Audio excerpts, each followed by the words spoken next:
Claudia, you can introduce our presenter today. Thank you. Well, I also want to extend our welcomes to all the people that are here today attending the seminar. It is organized by Lehigh. Lehigh is one of the facilities founded by NHERI and is well known by important contributions within cyber-physical simulations. You are all very welcome to visit our site and to learn more about what we do. And today, it is our honor to introduce our speaker, Dr. Kalfas, to talk about design, component testing, and application of the low-cost, robust, resilient, and sustainable pressurized sand damper for the protection of civil structures. Dr. Kalfas is an assistant professor of civil engineering at the University of Texas at Tyler. He received his Ph.D. in structural mechanics and earthquake engineering from the Southern Methodist University in Dallas, Texas. His master's is in bridge engineering and is from the University of Surrey in the UK. And he has a 5-year civil engineering diploma that is from the University of Athens in Greece.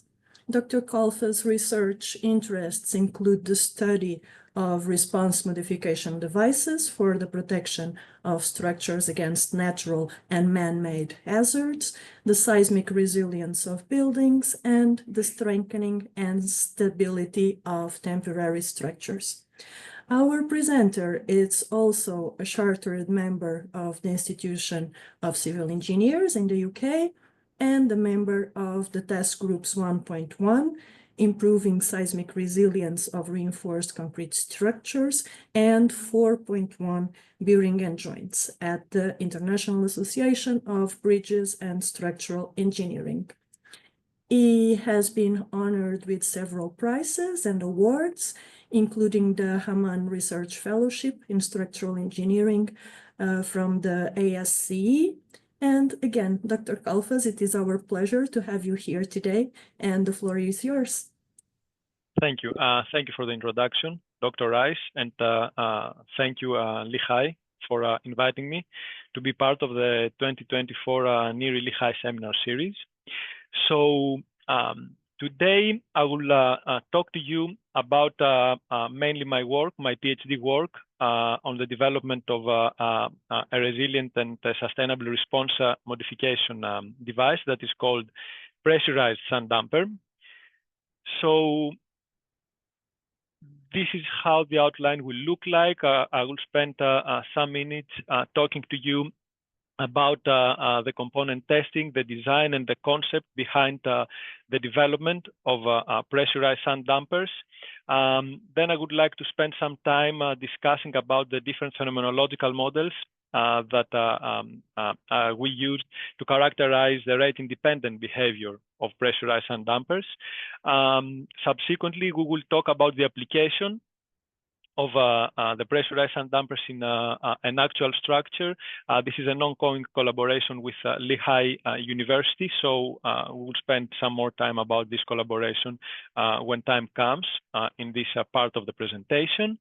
And finally, I will talk to you about some robust analysis that we did with respect to the response of the dampers in harsh environments and in the possibility of some failures. Here you can see in this photo one of the two double-ended customized pressurized sand dampers that were designed and built in SMU, and currently they are at Lehigh University at Atlas facilities.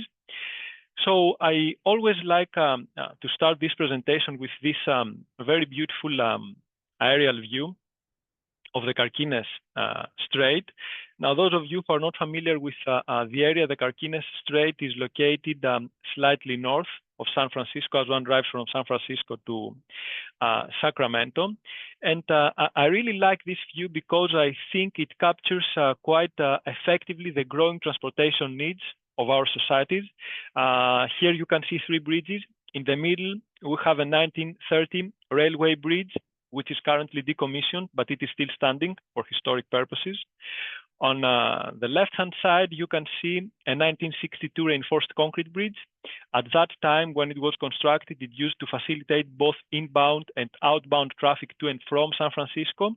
And due to the growing transportation needs of the area, a more recent bridge can be seen on our right-hand side that was built some 20 years ago, and it facilitates the outbound traffic from San Francisco to Sacramento.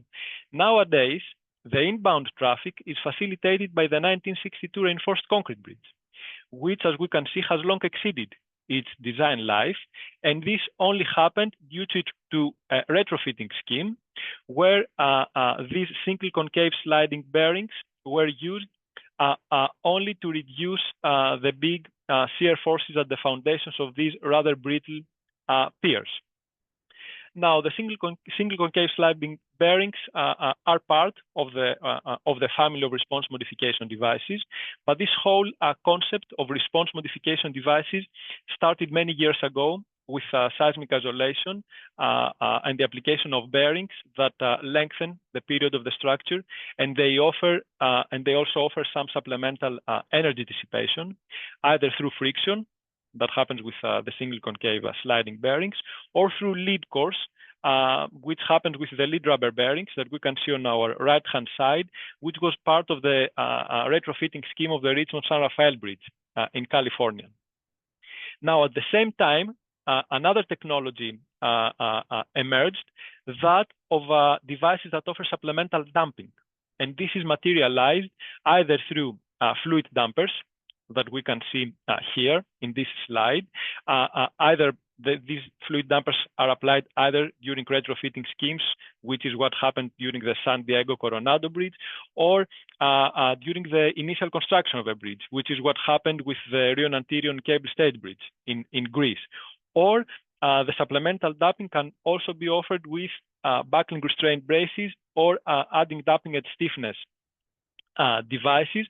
And this family of response modification devices has received plenty of attention, and you can see they are used extensively throughout the world, from California to China and in other parts of the world. Now, these response modification devices, such as fluid dampers, they are quite famous in the engineering community, and a very, very famous and application of them can be seen here during the retrofitting scheme of the Bay Bridge. The Bay Bridge is located in the Bay Area, and it connects the Yerba Buena Island to San Francisco. And during its retrofitting scheme in the early 2000s, 94 fluid dampers were implemented at the suspension part of the bridge to accommodate the large displacement demands.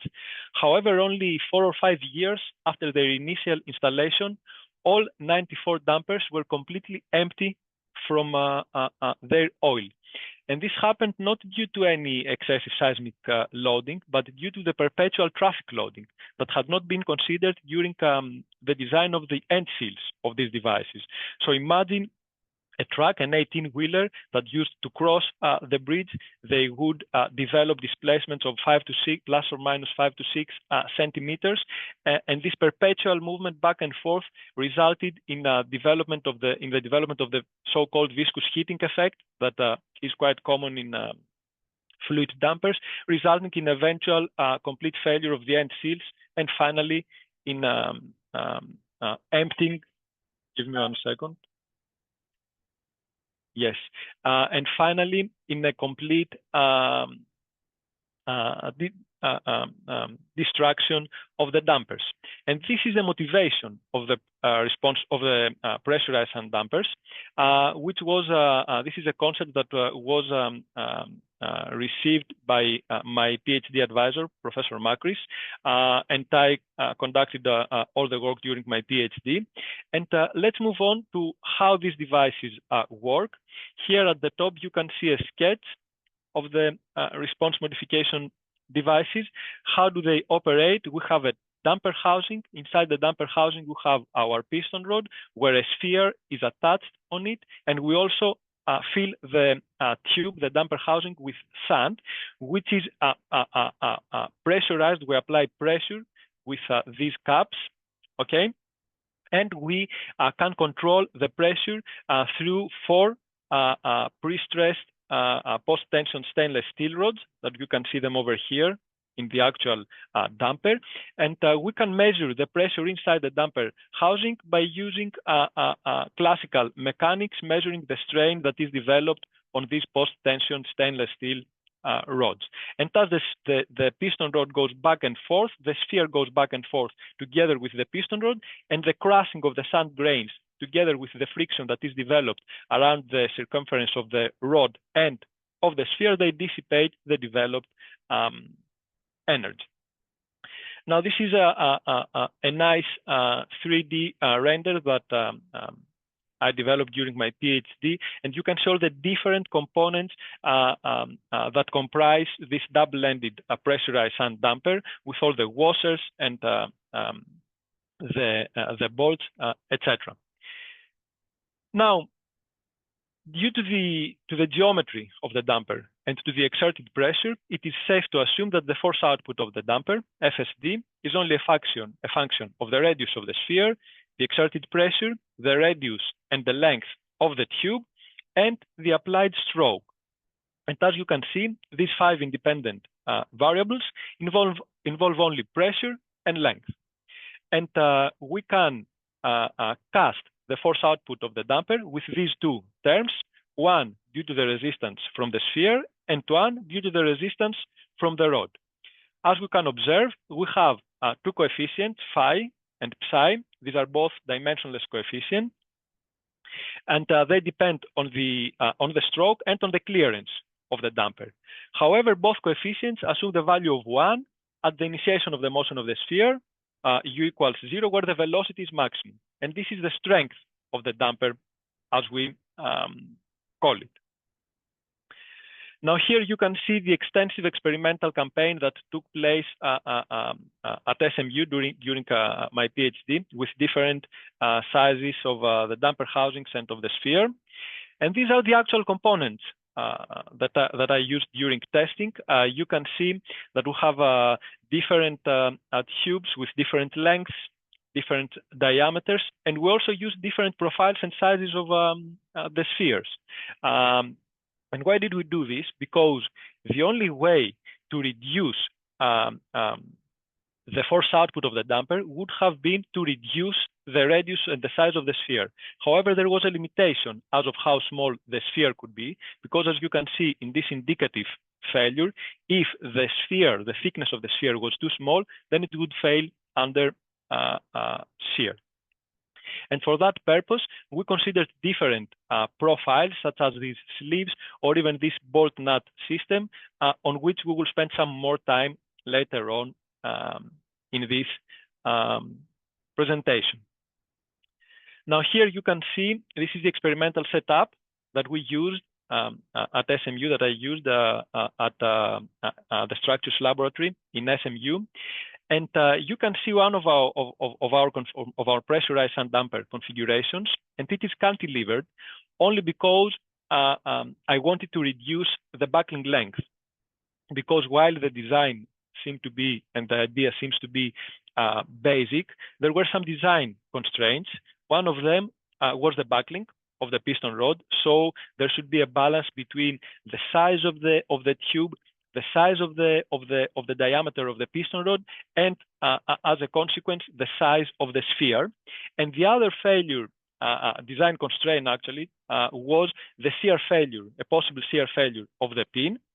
However, it is good to mention here that in a real application, the sphere with the piston rod will be one component, and they will not be connected through a pin. We only used pin during the experimental campaign because we changed the sphere with smaller profiles or with different profiles, so it should be easy for me to remove the pin, remove the sphere, and place a new sphere attached on the piston rod. Now here you can see an indicative video. I don't know if you can hear the friction sound, but you can see on the monitor at the back the development of the low displacement curves, real time. And you can see the simultaneous movement of the piston rod and of the load cell. Inside the damper housing, there is a sphere and the pressurized sand. And as the sphere goes back and forth, sand is completely crushed, and there is also friction resulting in this energy dissipation that you can see back here. And here you can see another video, a close view of the connection between the end swivel of the actuator and the piston rod through this plate. This is a long stroke of 12 centimeters, and you can see how we connected the actuator with our piston rod. Now, moving on to some results. Here you can see some indicative load displacement curves, one of the hundreds of tests and of the cycles and of the curves that we have. And there are some very interesting observations that we can make here. First of all, we can say, and most importantly, that this is a rather stable device. Imagine that each curve consists of 10 full cycles of loading and unloading, and you can see that each cycle is on top of the other, especially at the initiation of the motion of the sphere, where the strength of the damper can be seen. And we can also observe that we have this acute pinching phenomenon, this pinching effect. And this only happens because as the sphere goes back and forth, sand is concentrated closer to the target displacement, and as such, it is more difficult for the actuator to impose the force and reach the target displacement. That's why we have this pinching phenomenon. And another interesting observation is that we have this first passage effect that you can see in here. At your bottom left, the phenomenon is more evident compared to the other curves. And this first passage effect happens because at the very beginning, the sand grains are quite big, and until they have experienced some crushing, they require more force from the actuator. But this is common, and this is similar to what happens to rubber bearings, where during you have this scourging effect, where during the first cycles, the load is significantly higher compared to the subsequent cycles. Now, during my experimental campaign, I put quite an effort to understand what happens when we don't have a sphere and we only have a piston rod. So which is the contribution of the friction of the rod to the energy dissipation? Meaning that the force output is only affected by the resistance from the rod, the second term. And interestingly, while I was expecting to see a rectangular shape of the force displacement curve, because that would have been a pure hysteretic, a pure friction. This is not the case. You can see that as we move away from the initiation of the motion of the sphere, there is this increase in the force. And why does this happen? This is what we call the dilatancy effect of granular materials. And thus they are compacted in a compacted area, and they are subjected to shear due to the movement of the sphere. The sand grains interlock with each other, and thus such they tend to increase their volume, resulting in this increase of the force, which is an interesting attribute of this device.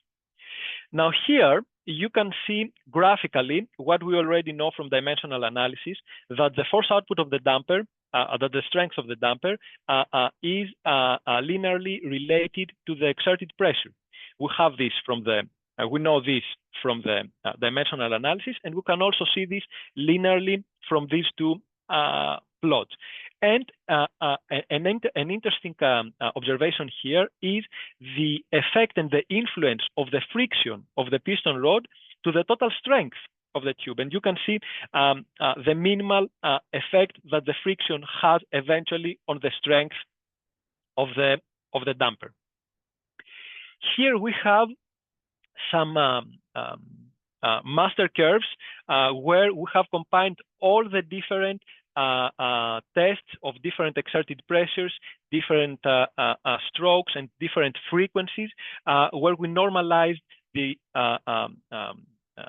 force output of the damper with the strength of the damper. And you can see that the initiation of the motion of the sphere, where the velocity is maximum, okay, so this is where we can observe if our device is velocity independent or not. You can see that all lines are one on top of the other, indicating that this is indeed a velocity independent device. Of course, more discussion about these curves can be found in this published paper at the Journal of Engineering Mechanics. Now, to close with this part of the presentation, one of the main observations would be to investigate the effect of the different geometry components of the device to the strength of the component. And one of them was the clearance between the sphere and the tube, meaning how much if the distance between the sphere and the internal surface of the tube affect the strength of the tube. And as we can see from these two plots, where we have summarized all our tests, there is no clear trend between the pressurized sand damper strength and the clearance of the tube, meaning that the pressurized sand damper behavior is independent of the clearance. And while by intuition, this makes no sense, because from intuition, we expect that as the clearance becomes bigger, meaning that the distance becomes smaller, the force, the strength of the damper should be greater. This is not the case. And this happens only because as the sphere goes back and forth, only a small layer at the middle of the tube, only a small layer of the sand is affected. The outer layers closer to the surface of the tube is not affected at all. And we have proved this from discrete element analysis, and you can find the discussion and the results of this analysis in this recently published work at the Journal of Engineering Mechanics at the bottom. Finally, another geometric property that we considered and we investigated its influence on the behavior of the damper was that of the length of the tube. And here we can see that the damper actually fills, let's say, the length of the tube from the get-go, resulting in a decreasing trend of the strength as the length increases, something which was expected from intuition as well. Now, all these are good. We have seen how our device behave. We have discussed the influence of some geometric characteristics. Let's move on to the discussion of the phenomenological modeling of this device. We as engineers, it is okay to test our devices, see how they behave, but eventually we would like to perform some numerical analysis and implement the response of these devices in our structures. And the best way to do this is through phenomenological modeling, where we develop simple force displacement curves and mathematical models that we implement in our numerical models to run our analysis. Now, there are plenty of phenomenological models out there. However, for the pressurized sand damper, I only used two. The very famous one is the Book-Wen model, the very famous Book-Wen model that was developed in the mid-1960s by Book, and it was further generalized by Y.K. Wen from UIUC in the mid-70s. Now, the interesting part of this model is that we combine an elastic part with a hysteretic one, resulting in this bilinear behavior of our devices. And the advantage of this model is that we do not have to bookkeep the positives or negatives to develop our model. Now, the classical Book-Wen model involved only 5 parameters that you can see over here. However, through years, the model has been further developed and extended to accommodate cases such as pinching or even degradation. And nowadays, the extended Book-Wen model has 13 parameters. It is called Book-Wen-Baber-Norrie model because Baber and Norrie were those who introduced the pinching and degradation effects. But what we found quite interesting when working on the Book-Wen model and on the classical Book-Wen model is that simply by implementing a negative value to parameter gamma, we could achieve quite accurate pinching effect. And this is this can be seen here in this very simple force displacement curve, where with black solid line we have the classical Book-Wen model with a negative value of gamma, and with the red dashed line we have the extended Book-Wen-NHERI model with 13 parameters. And you can see how good the approximation is, indicating that in order for us to capture the strong nonlinear and pinching effects of the pressurized sand damper response, we simply need to introduce a negative value to parameter gamma. And this is what we did here. You can see some indicative results where we use the negative values of gamma. And you can see that with the red dashed lines where we have the mathematical Book-Wen model, you can see how good the simulation is between the mathematical model and the experiment. And to investigate even further the frequency independence response of the device, here you can see with red dashed lines the Book-Wen model with a frequency of 0.1 Hz, and with a green dotted line you can see the frequency of the model of 10 Hz. And you can see how good is the approximation and the simulation of the normalized loops. Now, the Book-Wen model is a differential model, meaning that the computational time is quite big, and the computation, as a consequence, the computational cost. And for that purpose, we decided to investigate, in addition, a more recent model, an algebraic model, which is the Vaiana-Rosati model. This was recently developed 6 years ago. This is a very accurate model to characterize rate-independent hysteretic behavior of different mechanical systems. And with this model, we can characterize symmetric, non-symmetric, S-shaped, flag-shaped loops, any kind of loops. Some advantages of this model involve the fact that we separate the loading and the unloading condition of your device or your system with 2 sets of 8 parameters each. So the unloading and the loading condition, they do not correlate with each other, which is not the case in the Book-Wen model. But most importantly, the Vaiana-Rosati model was proven to be quite effective in simulating responses when the input motion was a periodic non-symmetric response which has subsequent positive and negative peaks. And you can see here on your right-hand side that the Vaiana-Rosati model provides a very accurate response of such loading conditions. Now here you can see how good the simulation is.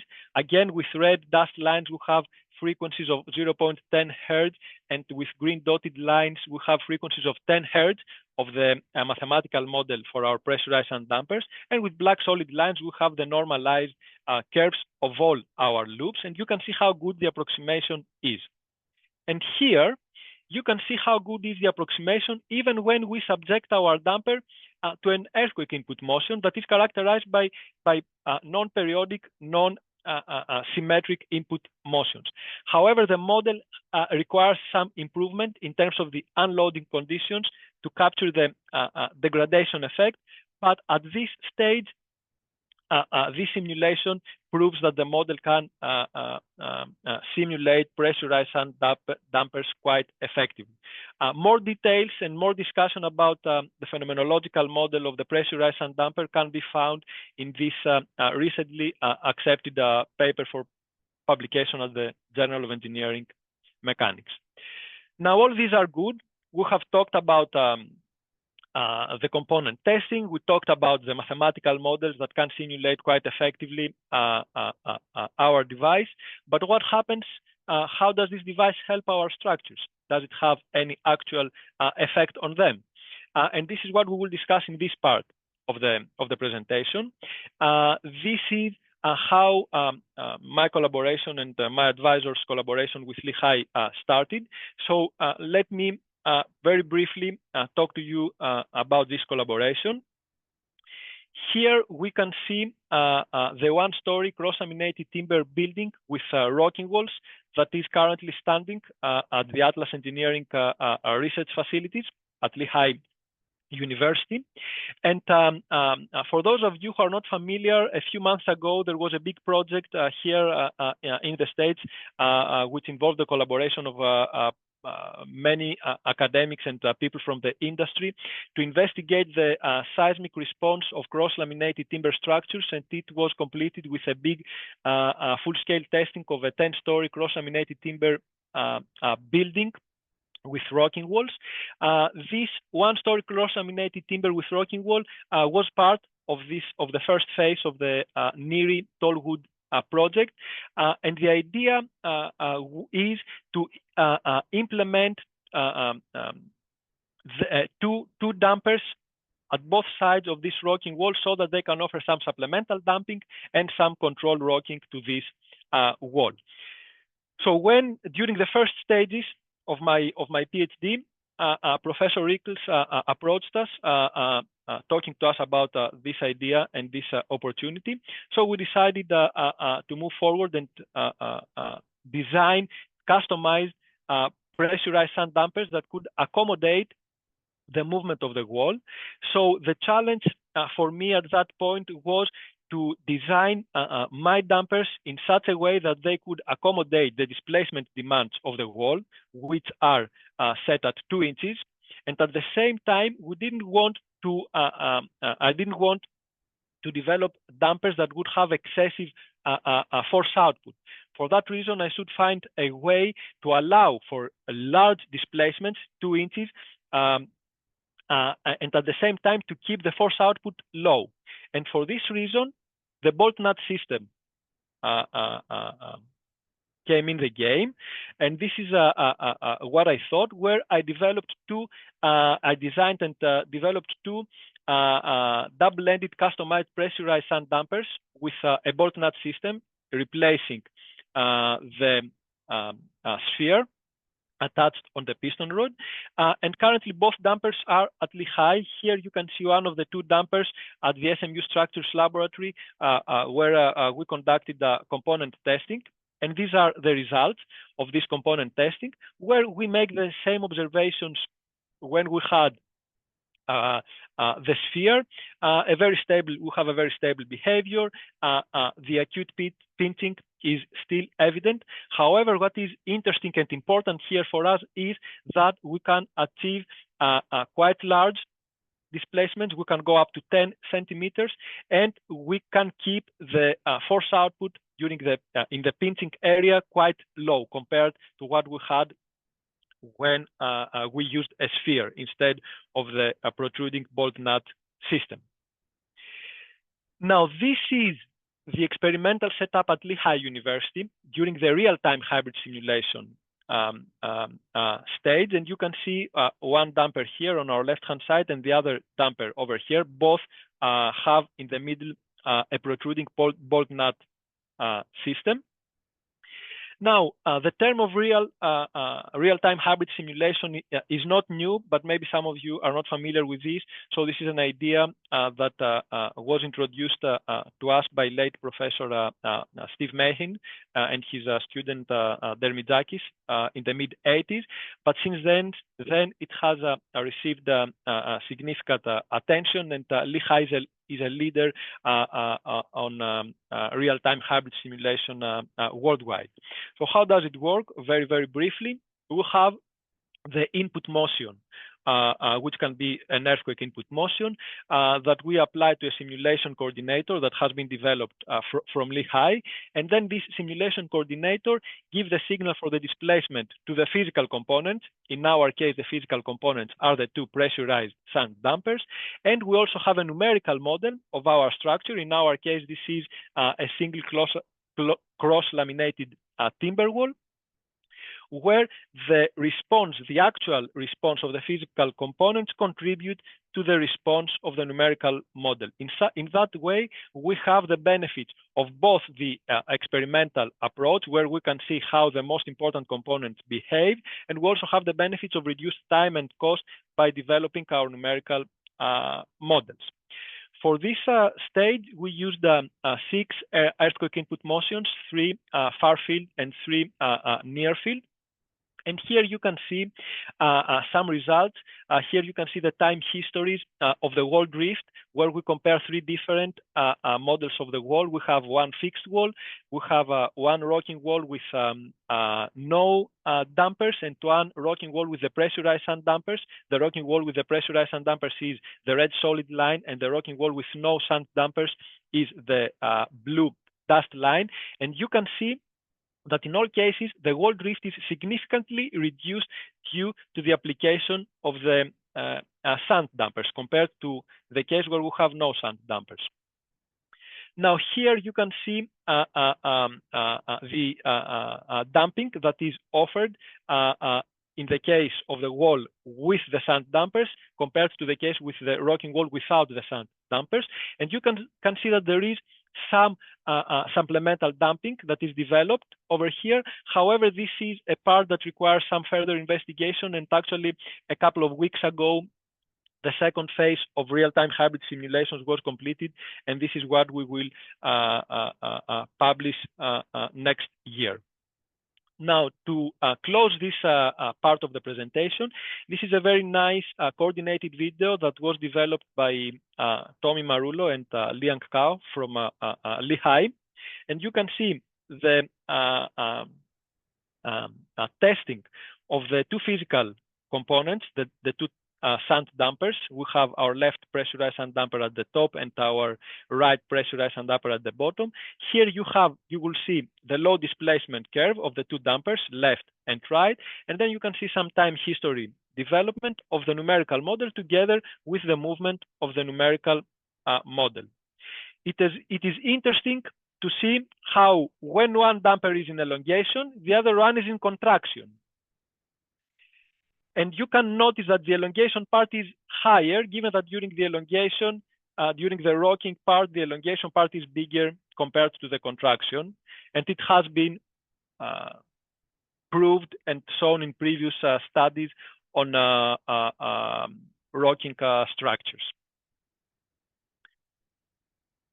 Now, the last part of this presentation involves the response of the device in harsh environment, and this is an interesting. That was an interesting part of my PhD, and it came in life after many questions that I had during the presentation of the component testing of my device in some conferences and seminars. And a lot of people asked me, okay, your device is good, it behaves good, but you told us that the motivation of the device was the failure of a bridge structure. So what will happen if this bridge is in very cold or in very hot temperatures? Or what will happen if there is any possible water leakage inside the damper housing? And how will the damper behave if the sand is wet? So this is how this part of the research came to life. Now, for the first section of this part, where we will see the response of the damper in different temperatures, this is a campaign that took place at Lehigh, at the NHERI Lehigh Experimental Facility. We used the double-ended pressurized sand dampers with the bolt nut system protruding from the piston rod, and we used 4 different temperatures ranging from 43 degrees Fahrenheit up to 140 degrees Fahrenheit. Now, the cold temperature is not that cold, but it allows us to provide some credible results and comments. However, the highest temperature, the 140 degrees Fahrenheit, is even higher than the highest temperature ever recorded on Earth. The highest temperature ever recorded on Earth is 138.8 degrees Fahrenheit. It was recorded in Death Valley in California, and I think last year over there we reached 138 degrees Fahrenheit. So you understand how high this temperature is. Now, this is the experimental campaign at Lehigh University, where on your left-hand side you can see the devices that we used to increase the temperature, and on your right-hand side you can see what we used to decrease the temperature. So we used wire type heaters, as you can see here, and we controlled the temperature through thermocouples that were also connected with a controller that could switch on and switch off depending on the temperature in the damper housing.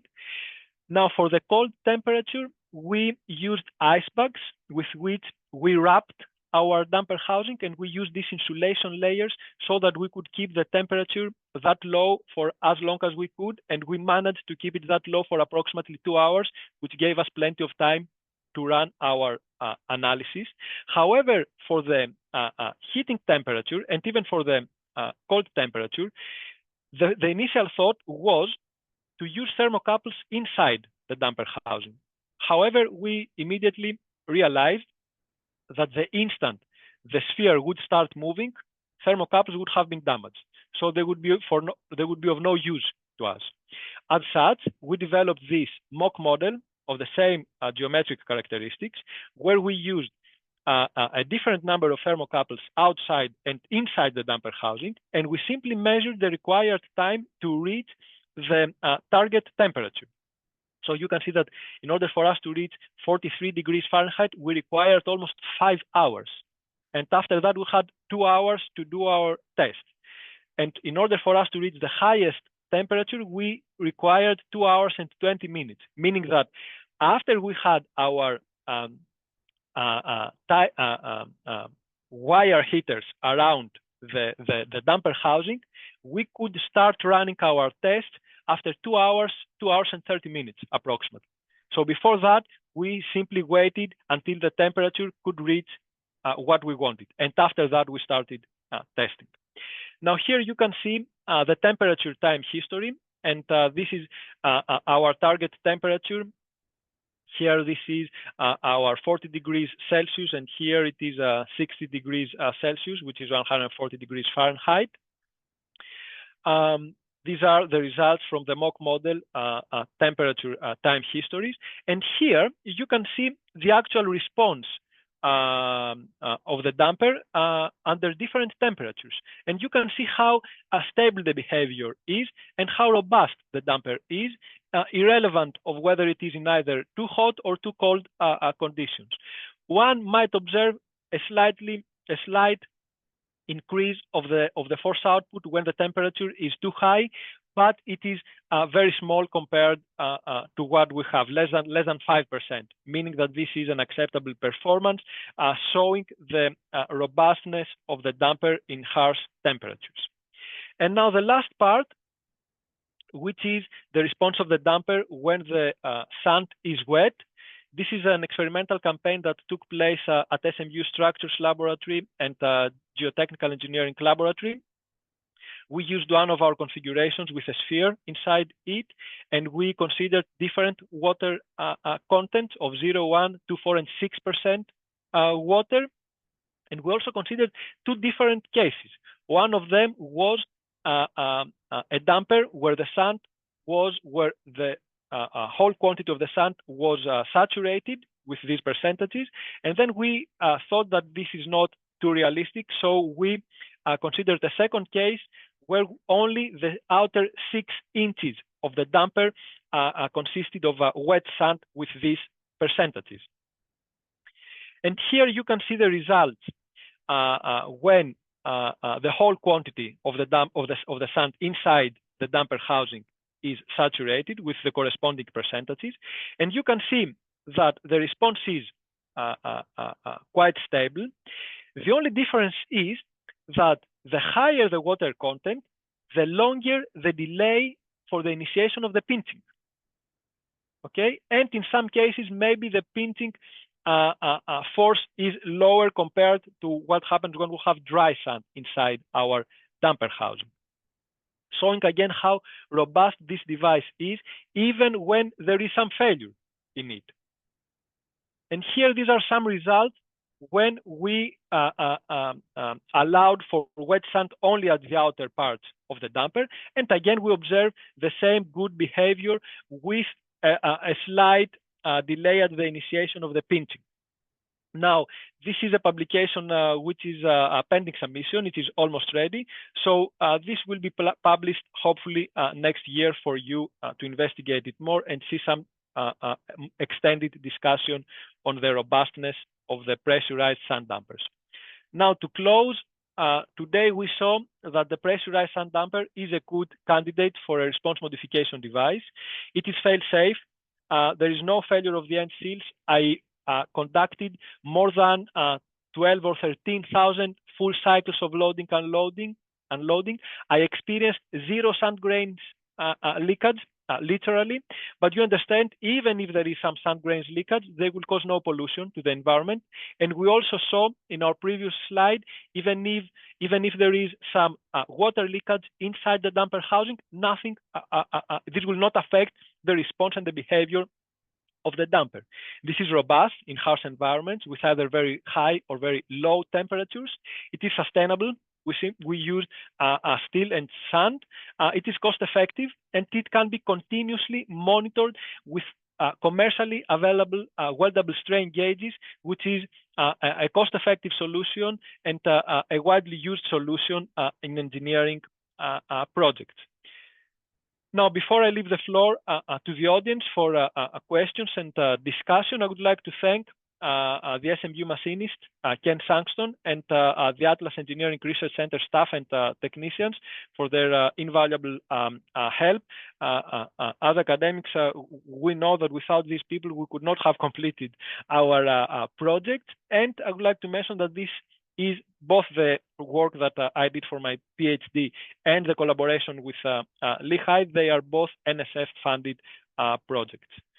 So I hope I did not exceed my time limit, and thank you all for your attention.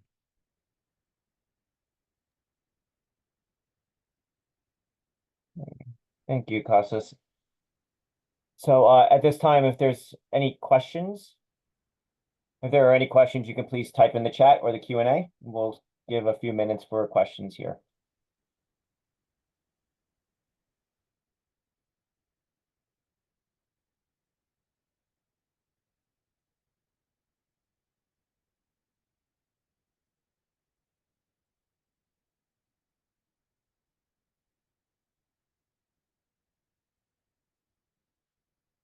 I think this question goes to you, Tommy, or?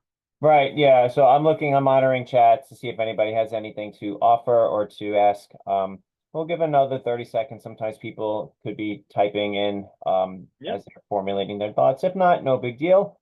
Yes. Yeah.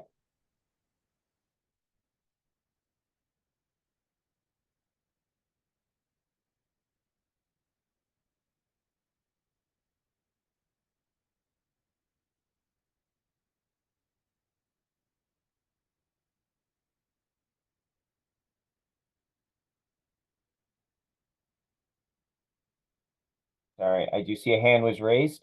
Okay, Mohammed, you are allowed to talk. If you want to unmute, you can ask your question.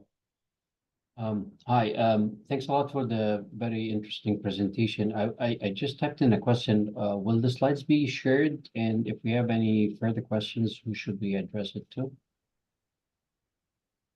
Yeah, so with permission, we usually provide a link to the recording. If you would like to request the slides themselves, that's fine. We can provide those to you as well with permission. If you'd like to do that, Kostas, that's up to you if you'd like to share the slides. But usually within a week or so, we do provide the recording of this presentation on the Design Safe website. So I do have. So would you send it to us, or should we keep an eye on the website? If you usually we just put it on the website. If you want to, you could message myself. I will put my email in the chat, and then I can remember to send that out. So if anybody wants a direct copy of these slides, I guess they could either message myself or Dr. Kalfas if you want to do that as well too. You can see his email is right there. So maybe directly if they want to get the slides, they can message you directly. Is that okay? Yes, Right, they so can. let's do that. Yes, you could see if you want to type your email in the chat, that would be fine for anyone that wants to request. I have it on my presentation, so as soon as this is on, they can see it. But I can type it now. I mean, it's. Yeah, I would appreciate it. Okay, so in the meantime, we have a question. Rajendra, if I'm pronouncing your name correctly, do you think it would be better than fluid viscous damper to protect from civil infrastructures, and explain as briefly as you like? Yes, so in terms of actual protection, viscous dampers have proven to be excellent candidates to protect our structures. The problem is, as we saw at the very beginning of this presentation, that they suffer from what we call viscous heating. And in structures that involve perpetual movement, such as bridges, for example, it is difficult to control it. So in terms of the actual protection of structures, the response will be the same. However, in terms of the robustness and how easy it is for the pressurized dampers to fail, it has proven, at least in laboratory conditions, that they do not fail that easy. And on top of that, even if they fail, they are quite robust in maintaining their response for as long as needed until they are replaced or repaired. So to answer, to add also to my answer, there will be a comparative study that would be published in the near future if you keep posted.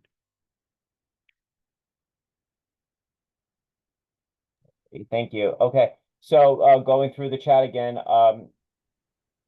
from Sergio, they say, how do they behave at resonance frequency? Well, we subjected our device in periodic input motions. So we use sinusoidal input motions and a few earthquake input motions during the experimental campaign at Lehigh. Based on these results, it seems that they will behave quite well because their response is quite stable, irrelevant of the type of input motions. So I assume that even under resonance frequency, the behavior will be good. But unfortunately, we do not have any results to share and discuss this further. But this is a good question for future investigation. Thank you. And then there is another question about how much stiffness will be added due to sand? Pressure, and then pressurized sand, I should yes. quantify that. I assume, Rajendra, you ask with respect to viscous fluid dampers. And if I am assuming correct, my answer is that we will see this when we will do the comparative study. At that moment, we cannot do this because we have not compared the response of structures with the pressurized dampers and with other response modification device. So I cannot answer this question directly. Okay, thank you. And we'll give another 30 seconds or so if anybody has any follow-up or additional questions, or any questions from our panelists, if they'd like to. You guys are always welcome to ask. Well, while we wait for the next question, do you plan to extend this to coastal bridges where you have a higher saturated sand? That would be a good question, a good hypothesis for a study. We have not, based on the last part of the presentation and on how the motivation happened, yes, this is the idea. However, it would be interesting to see how it will behave when the sand is saturated in a resilience perspective. How will the bridge maintain its integrity due to the application of the damper on one side, and on the other side, how will the damper maintain its own integrity after an event? But it would be a good idea for future studies, yes. Okay. All right. Thank More you. questions? Anyone? Yes, we have a new question. We do have a new question for one. The damper, could it be tuned, excuse me, to another energy dissipation device? I am not sure I understand this question. So to have the same response as another energy dissipation device, if you could elaborate more so that I can provide an answer.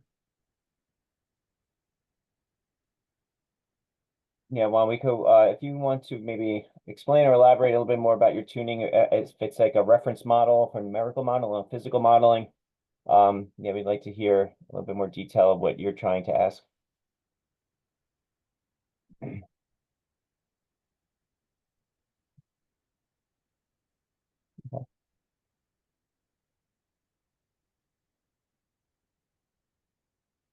While we wait for maybe an explanation, I do want to announce that we are continuing seminar series at the Lehigh University. We do multiple of these seminars a year.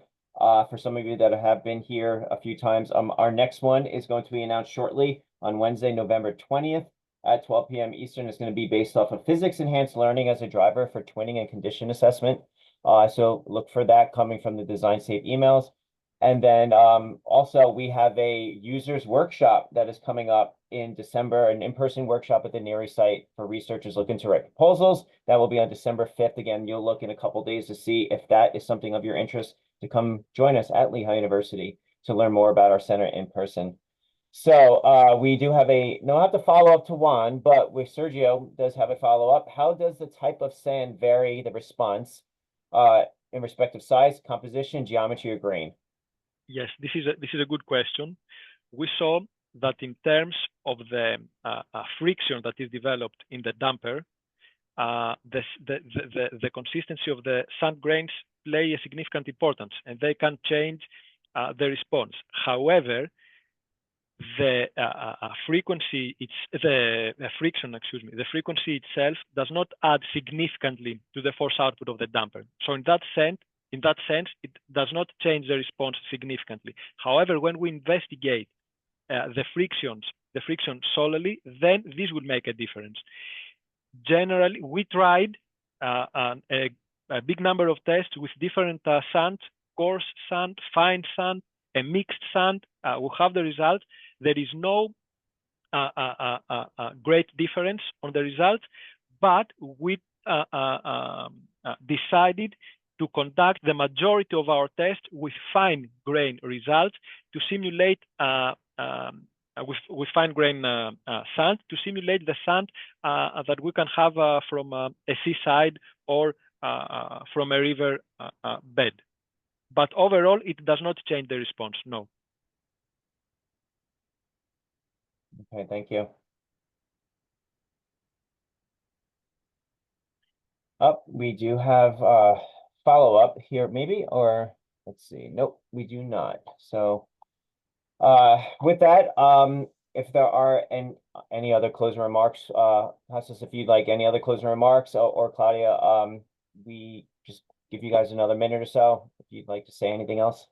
No, I would like to thank you all for inviting me. It is good to see you, Tommy, after, I don't know, a year or so. Oh, it's been a while, yes. I don't know, yeah, more or less. And nice to meet you, Claudia. We do have a question that came, another one from Sergio follow-up. And it is our last question. So did you check how the sand geometry changed before and after the test? Yes. So the geometry changed significantly. This could be a good geotechnical engineering research.